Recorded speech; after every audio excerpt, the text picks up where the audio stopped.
ফজর হয়ে গেছে, আমি একা নামাজ পড়ছি, একা আজান দিছি, কোনো লোক আসে না ভাই। আপনারা আর ঘুমায়েন না, আল্লাহর রাস্তায় এটা কোনো টিকটক ভিডিও মনে করবেন না। ফজরে একা আজান দিছি, একা নামাজ পড়ছি, একটা লোক আল্লাহর ঘর মসজিদে আসে নাই। এই বৃষ্টি, এই শীত পাইয়া আপনাদের কি হইলো? আপনারা রবরে কিভাবে ভুলে গেছেন? এই ক্ষণস্থায়ী 2, 4, 10 ঘন্টা ঘুমাইয়া চিরস্থায়ী জাহান্নামী কিনতেছেন।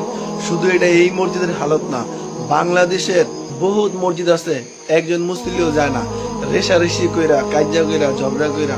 ভাই, কাজ্জা আপনার আমার লগে থাকতে পারে, ব্যক্তিগত সমস্যা থাকতে পারে, কিন্তু আল্লাহর ঘর মসজিদের তো কোনো সমস্যা নাই। আপনারা কেন নামাজ পড়েন না? আপনারা জানেন, আপনারা না আসার কারণে পুরো মহল্লার উপরে কত আযাব চলবে। আল্লাহর ঘর মসজিদ ফাঁকা, এই সময় তরকারির বাজারগুলা যান, পুরো ভরপুর পাইবেন লোকজন, মাছের বাজার যান পাইবেন, কিন্তু আল্লাহর ঘর মসজিদ কেন ফাঁকা? ভাই, আপনি যদি নামাজ পড়া ওই আরবে যেতেন, কাজে দিতেন, আল্লাহ কি আপনাকে সাহায্য করতো না? আপনি আল্লাহর ঘর মসজিদে আসেন না, আপনি কি শান্তিতে থাকতে পারবেন? আর এই দুনিয়া ক্ষণস্থায়ী শান্তি পেলে তো চিরস্থায়ী জাহান্নামে যেতে হবে। এই পৃথিবীতে আল্লাহর সবচেয়ে বড় হুকুম কি? নামাজ।